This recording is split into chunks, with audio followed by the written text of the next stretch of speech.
Socialismo, nazismo y fascismo. Aprendizaje esperado o propósito. Reconocer el impacto de los ideales del socialismo, el nazismo y el fascismo, así como su influencia en el inicio de la Segunda Guerra Mundial.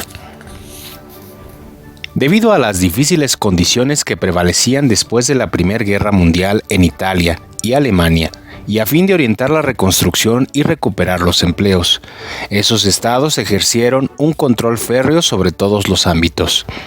Así, en Rusia se instauró un régimen totalitario de carácter socialista.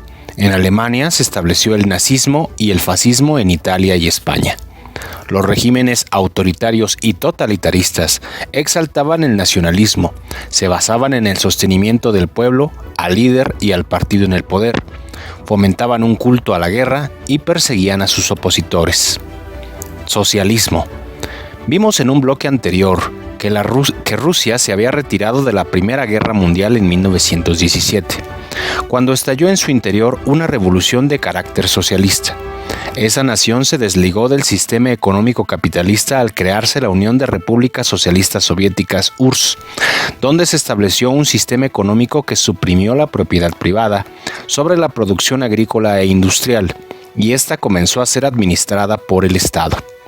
Joseph Stalin asumió el poder de la URSS en 1924 a la muerte de Lenin, y de inmediato se encaminó hacia el totalitarismo, persiguiendo a sus opositores y ejerciendo un control absoluto sobre todos los asuntos de la nación. En lo económico, implementó programas quinquenales que establecían metas específicas por lustro. Los objetivos del primer plan quinquenal fueron eliminar los últimos vestigios del sistema capitalista, acelerar la industrialización y colectivizar y mecanizar la agricultura. Aunque en el campo sus políticas no tuvieron mucho éxito, en la industrialización se obtuvieron grandes resultados. Para 1941 la Unión Soviética se había convertido en la cuarta potencia industrial del mundo. El socialismo también tuvo importantes logros sociales como elevar el nivel educativo, disminuir la desigualdad social y económica que existía entre los rusos y otorgar importantes derechos a las mujeres. Sin embargo, tanto las potencias capitalistas europeas como Estados Unidos de América consideraron a la URSS como una amenaza para sus intereses, pues temían que su ideología y su sistema económico se propagaran hacia el mundo capitalista. Por eso la mantuvieron casi aislada hasta 1934, cuando fue admitida en la Liga de las Naciones ante el auge de los movimientos fascistas en Alemania e Italia. Fascismo. Italia, a pesar de ser una de las potencias vencedoras de la Primera Guerra Mundial, vivía una severa crisis y estaba dominada por la escasez y el desempleo. Los obreros veían en el sistema socialista ruso un modelo económico que podría solucionar su situación y hacían constantes y numerosas huelgas. El gobierno del rey Víctor Manuel III era débil y parecía no poder controlar la situación. La gente anhelaba a un líder que gobernara con mano dura. Ese líder fue Benito Mussolini, un exaltado nacionalista que provenía del derecho de los fascistas a gobernar Italia y organizaba escuadrones de veteranos de la Primera Guerra Mundial, los Camisas Negras, que arremetían de forma violenta contra los trabajadores y huelguistas. En 1922, el rey, ante la imposibilidad de controlar la violencia, nombró a Mussolini primer ministro. Los capitalistas lo apoyaban, pues consideraban que él salvaría a Italia del comunismo.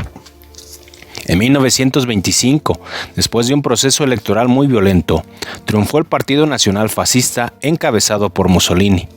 Su gobierno fue autoritario, clausuró el Parlamento, canceló a los partidos políticos, abolió la libertad de prensa y persiguió a sus opositores.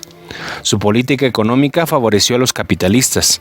También en España se instauró un régimen fascista encabezado por Francisco Franco, quien se erigió como dictador después de ganar una sangrienta guerra civil librada entre 1936 y 1939, en contra del gobierno republicano constituido conforme a las leyes desde 1931. Nazismo. En el caso de Alemania, la crisis de la posguerra de la posguerra también había ocasionado desempleo y descontento. Los trabajadores y desempleados se sentían atraídos por el movimiento socialista ruso y organizaban movimientos que provenían de huelgas y revueltas. Los capitalistas industriales, cuyos intereses habían sido afectados por la guerra y ahora por los movimientos obreros, veían con temor el fortalecimiento de los movimientos socialistas. En este contexto, Adolf Hitler, un austriaco líder del Partido Nacional Socialista de los Trabajadores Alemanes, también llamado Partido Nazi, fue considerado por el pueblo alemán como un dirigente que podía dar solución a los problemas. El Partido Nazi prometía mejores condiciones de vida a los desempleados y a los jóvenes. Así como entre 1925 y 1929 se enfilaron al partido más de 150,000 personas. Hitler atacaba a los comunistas por considerar que el sistema político y económico del que provenían era inviable y hacía hincapié en el orgullo de ser alemán. En 1925 publicó su libro Mein Kampf, Mi lucha, que provenía la superioridad de la raza aria. En 1933, Hitler se convirtió en canciller de la República Alemana, proclamó el Tercer Reich o Tercer Imperio Alemán y adoptó el nombre de Führer, que significa guía. De inmediato, comenzó a armar en Alemania y disolvió los estados políticos y suprimió los sindicatos. La economía alemana se fortaleció y Hitler conformó un ejército poderoso a fin de dominar Europa. En 1935, Hitler ordenó privar de sus derechos a los alemanes de origen judío. En 1936, Alemania envió ayuda militar a los rebeldes fascistas del general Francisco Franco en España, donde se libraba la guerra civil. Como una forma de ensayo de guerra, se perfilaba ya la Segunda Guerra Mundial. Como tarea en casa, investiguen la biografía de Adolf Hitler, Benito Mussolini, Francisco Franco, Joseph Stalin y el emperador Hirohito. Discutan entre familia. ¿Cuáles fueron los efectos de sus mandatos? ¿Qué medidas tomaron para consolidar su ideología? ¿Qué nuevas agrupaciones formaron? ¿Cuáles eran sus postulados y principios? Hagan una sesión de cine sobre alguna película que hable sobre el fascismo, el nazismo o el socialismo. Discútanla en familia y anoten sus opiniones.